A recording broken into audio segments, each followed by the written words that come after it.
നമസ്കാരം. സംസ്ഥാനത്തെ ക്ഷേമ പെൻഷൻ ഗുണഭോക്താക്കളും അതോടൊപ്പം തന്നെ സർക്കാർ ജീവനക്കാരുമൊക്കെ അറിഞ്ഞിരിക്കേണ്ട ഏറ്റവും പ്രധാനപ്പെട്ട ഒരു അറിയിപ്പാണ് ഈ ഒരു വീഡിയോയിലൂടെ നിങ്ങളുമായി പങ്കുവയ്ക്കാൻ ഉദ്ദേശിക്കുന്നത്. നമുക്കറിയാം, സർക്കാർ ജീവനക്കാരുടെ ക്ഷാമബത്ത, സർവീസ് പെൻഷൻകാരുടെ ക്ഷാമാശ്വാസം, ക്ഷേമ പെൻഷൻ എന്നിവയുടെ കുടിശ്ശികയെല്ലാം ഉടൻ നൽകുമെന്ന് മുഖ്യമന്ത്രി പ്രഖ്യാപിച്ചിട്ടുണ്ടായിരുന്നു.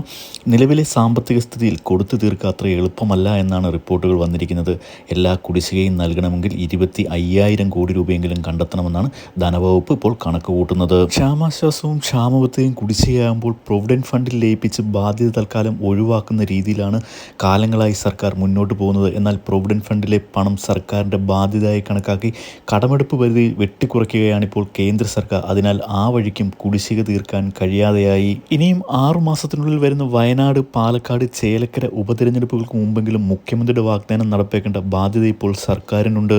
ജനുവരി മാസം മുതൽ മെയ് മാസം വരെ ഇപ്പോൾ 5 മാസത്തെ ക്ഷേമ പെൻഷനാണ് നൽകാനുള്ളത്. കുടിശ്ശിക തീർക്കണമെന്ന ആവശ്യം LDFിൽ നിന്നുൾപ്പെടെ വരുന്നതിനാൽ 3-4 ഘട്ടമായി കൊടുത്തു തീർക്കാനാണ് ഇപ്പോൾ സർക്കാർ ആലോചിച്ചുകൊണ്ടിരിക്കുന്നത്.